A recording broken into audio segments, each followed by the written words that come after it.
मेरा नाम अजीत सिंह है। आप सभी का जीरो मैथमेटिक्स क्लास में स्वागत है। आज सभी अपन लोग देखेंगे कि कलर कोडिंग ऑफ रेजिस्टेंस में कलर कोडिंग क्यों करते हैं और उससे अपन रेजिस्टेंस की वैल्यू कैसे कैलकुलेट करते हैं। तो इससे पीछे वाले लेक्चर में रेजिस्टेंस के बारे में अपन पढ़ चुके हैं कि रेजिस्टेंस की बेसिक डेफिनेशन क्या है और रेजिस्टेंस की वैल्यू टेम्परेचर के साथ कैसे वेरी करती है। अभी अपन देखते हैं रेजिस्टेंस में कलर कोडिंग का क्या यूज है। तो अभी आपको सामने एक टेबल दिखाई दे रही होगी। ये इस टेबल में मैंने अलग अलग कलर के साथ में कुछ वैल्यू रख रखी है। तो जो ये टेबल है इसी के बेस पे अपन रेजिस्टेंस की वैल्यू कैलकुलेट करते हैं।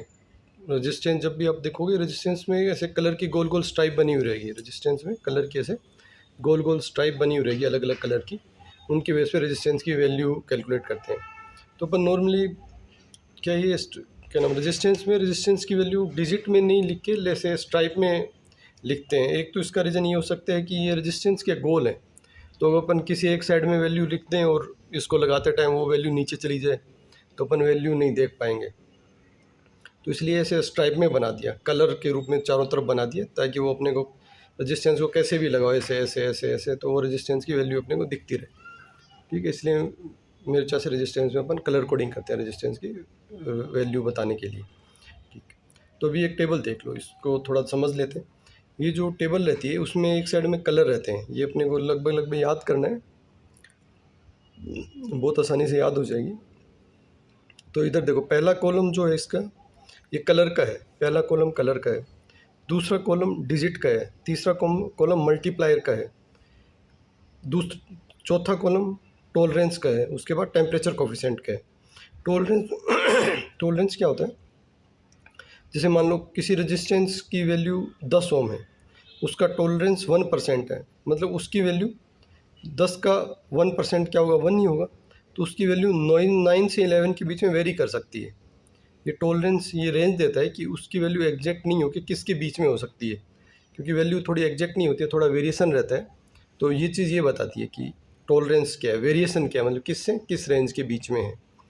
उसके बाद है टेम्परेचर कोफिशिएंट। तो ये अपनों ने कल देखा था कि रेजिस्टेंस की जो वैल्यू है वो टेम्परेचर के साथ भी चेंज होती है।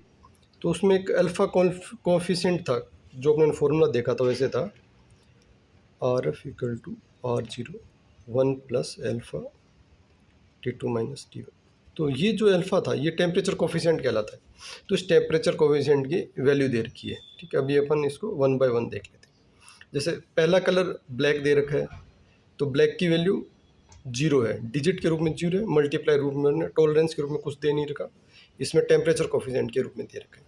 तो इस टेबल को याद करने के लिए, कलर की सीक्वेंस याद करने के लिए, पहले कॉलम में अपने कलर की सीक्वेंस क्या होगी, उसके लिए ये चीज़ याद कर लेना आप।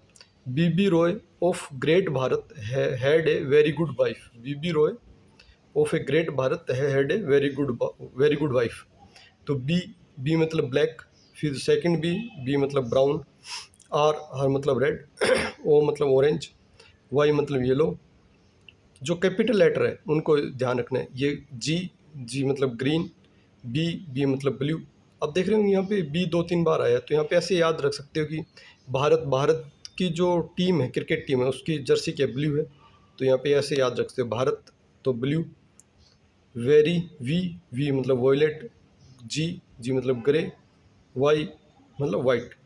गोल्ड सिल्वर आप अलग से याद कर लेना, क्योंकि जो अपने डिजिट की काउंटिंग रहती है वो यहाँ तक आती है। देखो डिजिट की काउंटिंग लगातार देख लो, 0 1 2 3 4 5 6 7 8 9 तक अपने डिजिट कंटिन्यू रखने हैं। तो ये अपन 9 तक कलर के नाम इससे याद कर लेंगे। उसके बाद गोल्ड और सिल्वर ही बचा है, इसके आगे ऐसे भी ऐड कर सकते हो, wife with gold and silver.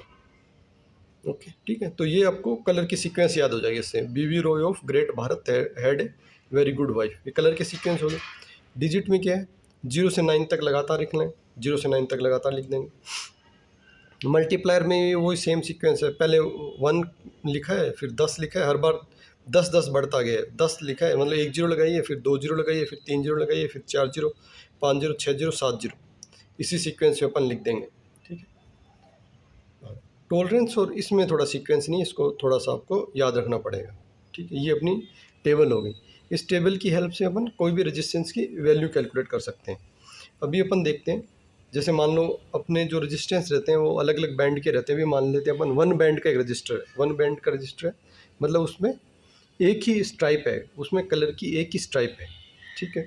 तो इसका 1 बैंड का रजिस्टेंस है, उसमें कलर की एक स्ट्राइप है। मान लो ये जो कलर है ब्लैक है, ये कलर जो अपना है वो ब्लैक है, ये कलर ब्लैक है, तो अपन इस टेबल में आएंगे, टेबल में देखेंगे ब्लैक के सामने क्या है, 0। जो एक ही कलर हो ना, ये अगर एक ही कलर हो, ये तो ये सिर्फ डिजिट को डिनोट करता है, सिर्फ डिजिट को डिनोट करता है। तो ये क्या है, 0 ओम का रेजिस्टेंस हो गया, 0 ओम का रेजिस्टेंस हो गया। तो नॉर्मली 1 बैंड 0 ओम के रेजिस्टेंस पे ही रहता है, ये 1 बैंड के आपको कम ही रेजिस्टेंस दिखाई देंगे। ज़्यादातर जो रेजिस्टेंस दिखाई देते हैं अपने को 3 बैंड 4 बैंड 5 बैंड 6 बैंड वाले ही रहते हैं। तो 0 ओम का रेजिस्टेंस हो गया। 0 ओम के रेजिस्टेंस क्या क्या पर्पज़ हो सकता है, अपन देखें तो 0 ओम के रेजिस्टेंस को एज ए जम्फर वायर अपन कनेक्ट कर सकते हैं, मतलब कहाँ कहीं अपने सर्किट पूरा करना है, उसमें रेजिस्टेंस नहीं देना है, तो वहाँ पे अपन 0 ओम का रेजिस्टेंस काम में ले सकते हैं, ठीक है। ये 1 बैंड हो, उसके बाद 2 बैंड, 2 बैंड मतलब उसमें कलर की 2 स्ट्राइप होगी, कलर की 2 स्ट्राइप होगी। तो पहली जो स्ट्राइप होगी, ये वाली स्ट्राइप डिजिट को डिनोट करेगी, पहली वाली स्ट्राइप डिजिट को डिनोट करेगी। दूसरी वाली स्ट्राइप जो होगी वो मल्टीप्लायर को डिनोट करेगी, दूसरी वाली डिजिट जो होगी वो मल्टीप्लायर को डिनोट करेगी। तो अभी अपन एग्जांपल के रूप में ले लेते हैं, इसकी पहली वाली स्ट्राइप का कलर रेड है और दूसरे वाली स्ट्राइप का कलर येलो है। पहले वाली स्ट्राइप का कलर रेड है, दूसरे वाली का येलो है। तो रेड अपन डिजिट में आएंगे, डिजिट में रेड, रेड के सामने क्या लिखा है 2, तो अपन क्या लिख देंगे 2। येलो, ये किसको मल्टीप्लायर को डिनोट कर रहा है, तो अपन मल्टीप्लायर वाले कॉलम में आएंगे। येलो, येलो कहाँ पे है, ये, तो ये क्या है, इकाई दहाई सैकड़ों हज़ार दस, तो ये क्या 10 की पावर 4 है, मल्टीप्लायर इंटू 10 की पावर 4, ये इसकी वैल्यू हो जाएगी, ठीक है। अगर टू बैंड का कोई रेजिस्टेंस है, उसमें पहले वाला रेड है, दूसरे वाला येलो है, तो पहले वाला क्या डिजिट को डिनोट कर रहा है, दूसरे वाला मल्टीप्लायर को डिनोट कर रहा है, तो उसकी ये वैल्यू होगी, ठीक है। अब अपन आते हैं 3 बैंड का। जो 3 बैंड का रेजिस्टेंस जो रहता है, जिसमें 3 कलर की स्ट्राइप होती है, जब रेजिस्टेंस में 3 कलर की स्ट्राइप होती है, तो पहले वाला डिजिट को डिनोट करता है, दूसरे वाला भी डिजिट को डिनोट करता है, और तीसरा वाला जो है ये मल्टीप्लायर को डिनोट करता है। तीसरे वाला जो है ये मल्टीप्लायर को डिनोट करता है। अभी अपन एग्जांपल के लिए मान लेते हैं, इसको वापस से रेड ही मान लेते हैं, रेड येलो, और इसको ग्रीन ले लेते हैं। पहली वाली रेड है, दूसरी वाली येलो है, तीसरे वाली ग्रीन है। अगर अपना कलर ये है, रेड है, येलो है और ग्रीन है, तो रेड, रेड के लिए अपन क्या देखेंगे, डिजिट वाली टेबल में आएंगे। डिजिट वाली टेबल में रेड के लिए क्या लिखा हुआ है, 2 लिखा हुआ है। पहली डिजिट को डिनोट करती है, 2 लिख देंगे। दूसरी भी डिजिट को डिनोट करती है, दूसरी वाले में कलर क्या है, येलो है, दूसरी में कलर क्या है, येलो है, येलो, येलो के सामने क्या है 4 है, तो यहाँ पे अपन 4 लिख देंगे। तीसरी वाली डिजिट क्या है, ग्रीन है, ग्रीन क्या मल्टीप्लायर को डिनोट करती है, तो अपन मल्टीप्लायर वाले कॉलम में आएंगे। ग्रीन, ग्रीन के सामने क्या है 10 की पावर 5 इंटू 10 की पावर 5 ओम, ठीक है, समझे। जो 3 बैंड वाला रहता है उसमें पहली डिजिट को, दूसरी डिजिट को, तीसरी मल्टीप्लायर को डिनोट करती है। अब अपन आते हैं 4 बैंड वाले। 4 बैंड में क्या रहता है, ये 4 बैंड का है। 4 बैंड में 4 स्ट्राइप रहती है, 4 बैंड में 4 स्ट्राइप रहती है। 4 बैंड का जो रेजिस्टेंस रहेगा उसमें 4 स्ट्राइप रहेगी कलर की, तो ये 4 स्ट्राइप है, 1 2 3 4। तो इसमें क्या रहता है, पहली जो स्ट्राइप रहती है वो जैसे हर बार डिजिट को डिनोट कर रही है, यहाँ भी डिजिट को ही करती है, दूसरी भी डिजिट को करती है, तीसरी जो है वो मल्टीप्लायर को डिनोट करती है, चौथी जो है वो टॉलरेंस को डिनोट करती है,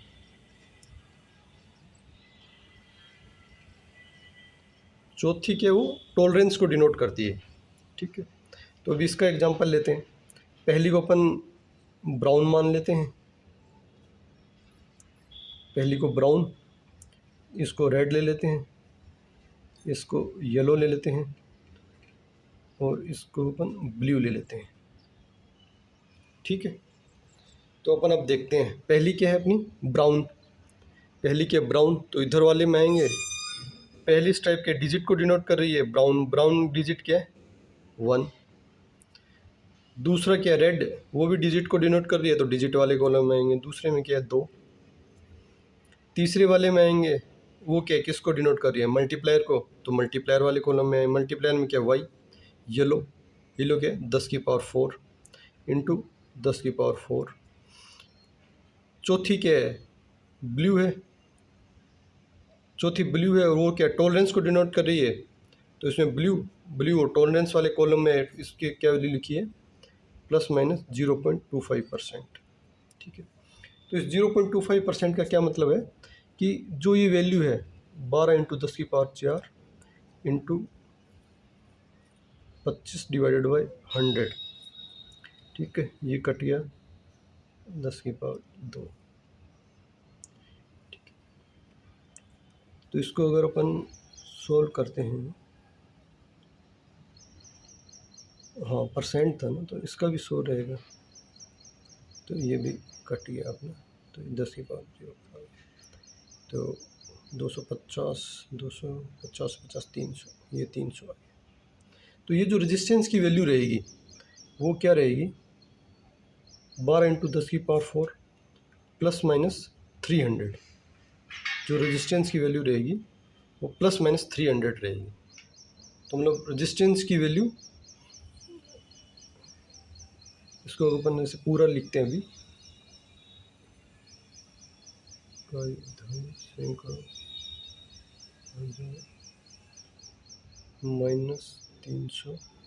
से +300। तो रेजिस्टेंस की वैल्यू इसके बीच में वेरी करेगी, रेजिस्टेंस की वैल्यू इसके बीच में वेरी करेगी। इसको अगर अपन सॉल्व करते हैं तो वैल्यू आएगी अपने पास में 119700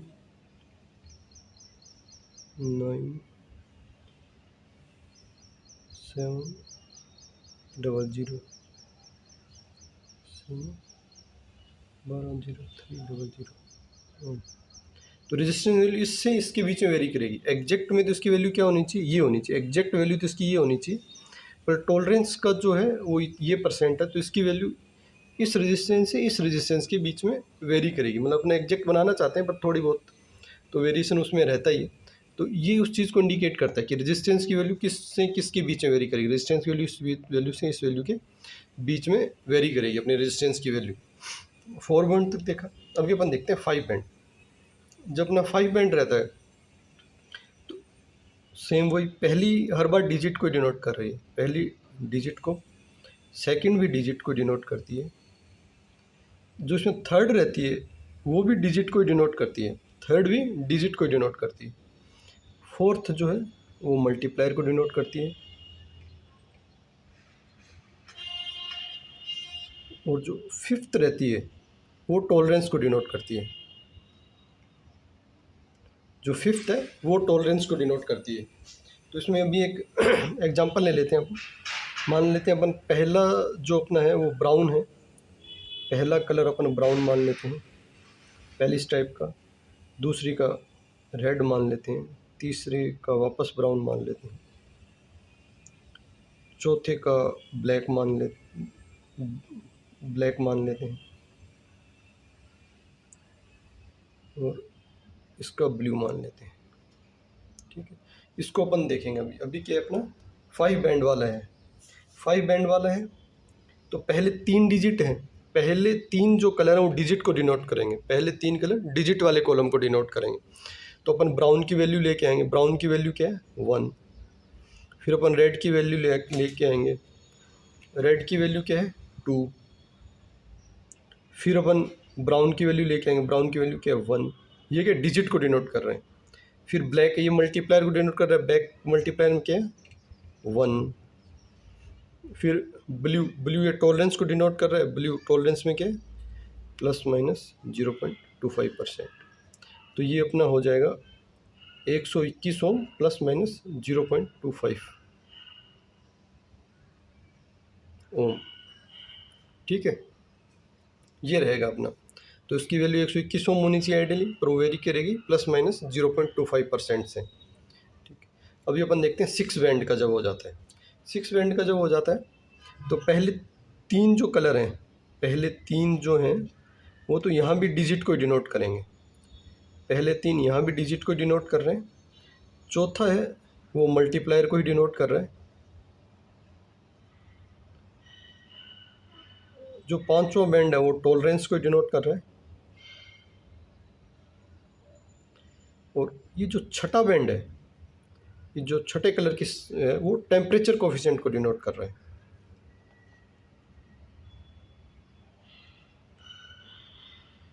वो छठा बैंड किसको है? टेम्परेचर कोफिशिएंट को डिनोट कर रहा है। ठीक है, तो इसकी वैल्यू वैसे ही निकालेंगे अपन, यहाँ से देख लेंगे टेम्परेचर कोफिशिएंट की जो भी वैल्यू होगी उसमें अपन लिख देंगे उसके सामने। ठीक है, तो अब अपने को सिर्फ ये याद रखना है कि जब अलग अलग बैंड होते हैं कौन सी चीज़ किस किस को डिनोट करती है। एक चीज़ याद रखनी, एक चीज़ ये याद रख सकते हो, जब टॉलरेंस का वैल्यू नहीं दे रखी हो, टॉलरेंस वाली कलर स्ट्राइप नहीं दे रखी हो, टॉलरेंस वाली कलर स्ट्राइप नहीं दे रखी हो, तो बाय डिफ़ॉल्ट जो टॉलरेंस माना गया है वो ±20% माना गया है। बाय डिफ़ॉल्ट टॉलरेंस जो माना गया ±20% माना गया है। एक चीज़ याद रख लें। दूसरा अपने को ये कन्फ्यूज़न हो सकता है कि अपन किस साइड से काउंटिंग करें, मतलब जैसे अपने रेजिस्टेंस देंगे तो अपन इसको पहला माने, इसको पहला माने।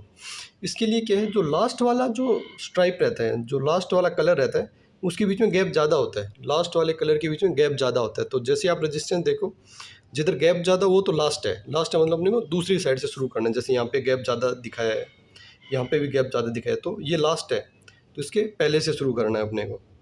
ठीक है, और टेम्परेचर कोफिशिएंट, ये टेम्परेचर कोफिशिएंट रहता है, इस पर टेम्परेचर भी रेजिस्टेंस की वैल्यू वेरी करती है, तो ये वाला अपन फॉर्मूला लगा सकते हैं उसके केस में। टेम्परेचर कोफिशिएंट अगर पैरामीटर दे रखा हो तो RF = R0 1 + α T2 - T1। तो टेम्परेचर वेरिएशन के साथ में उस रेजिस्टेंस की वैल्यू कितनी वेरी करेगी ये अपन यहाँ से निकाल सकते हैं। अब याद रखने के लिए क्या है, जैसे ऐसे याद कर सकते हो आप, जैसे 6 बैंड है। ठीक है, 6 बैंड में लगभग पूरी टेबल काम में आ रही है, इससे पहले पूरी टेबल काम में नहीं है। तो 6 बैंड में लास्ट वाला जो रहा है, लास्ट वाला किसको बता रहा है? टेम्परेचर कोफिशिएंट को। उसके बाद किसको बता रहे हैं? टॉलरेंस को। उसके बाद किसको बता रहे हैं? मल्टीप्लायर को। उसके बाद जितने बच गए, वो सब क्या है, किसको बता रहे हैं? डिजिट को। उसके बाद जितने कलर की स्टाइल बची है वो सब अपन किसको बता रहे हैं? डिजिट को। अब 5 बैंड वाले में जाते हैं। 5 बैंड वाला क्या है? टॉलरेंस, लास्ट वाला टॉलरेंस है, तो लास्ट वाला बताएगा टॉलरेंस को। उसके बाद मल्टीप्लायर को। उसके बाद ये जितने स्टाइप बच गए वो सब किसको बताएंगे? डिजिट को। ठीक, सेम ये चीज़ 4 बैंड वाले में फॉलो होगी। 4 बैंड में लास्ट वाला किसको बताता है? टॉलरेंस को। तो उसके अगला किसको बताएगा? टॉलरेंस। अगला किसको बताएगा? मल्टीप्लायर को।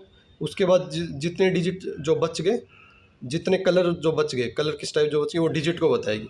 तो आपको लास्ट वाला याद रखना है और फिर ये टेबल याद रखनी है, तो अब वो अपने आप पता चल जाएगी डिजिट के लिए कितने कलर के बैंड यूज हुए हैं। मतलब जैसे इससे कन्फ्यूजन हो सकता है ना, यहाँ पे डिजिट के लिए 3 है, यहाँ पे डिजिट के लिए 3 है, यहाँ पे डिजिट के लिए 2 है, यहाँ पे डिजिट के लिए 2 है, यहाँ पे डिजिट के लिए 1 है। ठीक है, तो वैसे नॉर्मली आप याद करोगे तो ऐसे याद भी हो जाएंगे, नहीं तो आप ऐसे याद रख सकते हो कि लास्ट वाली जो कलर स्ट्राइप है वो किसको डिनोट कर रही है। तो लास्ट वाली जैसे 6th में किसको कर रही है? टेम्परेचर को। तो उसके बाद सीक्वेंस स्टार्ट हो जाती है, लास्ट वाले टेम्परेचर को है तो उसके अगले वाली किसको करेगी? टॉलरेंस को। उसके अगले वाली किसको करेगी? मल्टीप्लायर को। उसके बाद जितनी बच गई वो डिजिट को। सेम ये सीक्वेंस इसमें भी लगेगी, सेम ये सीक्वेंस इसमें भी लगेगी। जैसे ये 4 का है तो लास्ट वाला किसको डिनोट कर रहा है? टॉलरेंस को। उसके अगला वाला क्या रहेगा? मल्टीप्लायर। उसके अगले जितने बच गए वो क्या रहेंगे? अपने डिजिट रहेंगे। ठीक, तो ये भी आप समझ गए होंगे कि कलर्स टाइप के साथ में रेजिस्टेंस की वैल्यू कैसे निकालते हैं। तो ये रेजिस्टेंस का कलर कोडिंग कहलाता है। काफ़ी बार जो रेजिस्टेंस रहते हैं उसमें ज़रूर मतलब बहुत कम होता है ऐसा कि वो कलर स्ट्राइप नहीं देके कुछ डिजिट भी दे देते हैं, वो कलर स्ट्राइप नहीं देके कुछ डिजिट भी दे देते हैं, ऐसा बहुत कम होता है। कभी कभी जो वेरिएबल रेजिस्टेंस टाइप के होते हैं उनको ऐसे बना देते हैं, वो ऐसे चौकोर में बना देते हैं। तो यहाँ पे वो कुछ वैल्यू लिख देते हैं, यहाँ पे कुछ अपन वैल्यू लिख देते हैं। उस केस में एक एग्जांपल ले लेते हैं, उस केस में कैसे निकालते हैं। तो यहाँ पे अगर उन्होंने मान लो 470 लिख रखा है, ऐसा स्क्वायर बना रखा है, उसमें उन्होंने 470 लिख रखा है, तो अपने को ये नहीं मानना है कि ये 470 ओम उस रेजिस्टेंस की वैल्यू है। अपन यहाँ देखेंगे 4 अपने को ये जो फोर्थ वाला कलर है उसको डिनोट कर रहा है। फोर क्या करेगा, फोर्थ वाले कलर को डिनोट कर रहा है। तो अपन देखेंगे 1 2 3 4, फोर्थ में क्या है, ऑरेंज। तो ये ऑरेंज वाले कलर को डिनोट कर, यहाँ पे अपन फोर्थ लिख लेंगे। उसके बाद क्या, 7, तो ये 7 वाले कलर को डिनोट कर रहा है, तो यहाँ पे 7 आ गया, डिजिट में से ही आ गया। उसके बाद क्या, 0, 0 क्या, पहले वाले चीज़ को डिनोट कर रहा है, पहले मल्टीप्लायर को। तो उसकी वैल्यू 470 ओम नहीं होगी, 47 ओम ही हो जाएगी, 47 ओम हो जाएगी। ऐसे अगर जैसे 470 लिख रखा हो तो आप इसको ऐसे कैलकुलेट कर सकते हो कि ये 4 नंबर कलर को दिखा रहा है, ये 7 नंबर कलर को दिखा रहा है, ये 0 नंबर कलर को दिखा रहा है। ठीक है, इस प्रकार से आप कलर बॉन्ड से जब भी रेजिस्टेंस की वैल्यू निकालोगे तो वो निकाल पाओगे। ठीक है, चलो ये लेक्चर अभी यहाँ पे समाप्त करते हैं अपन।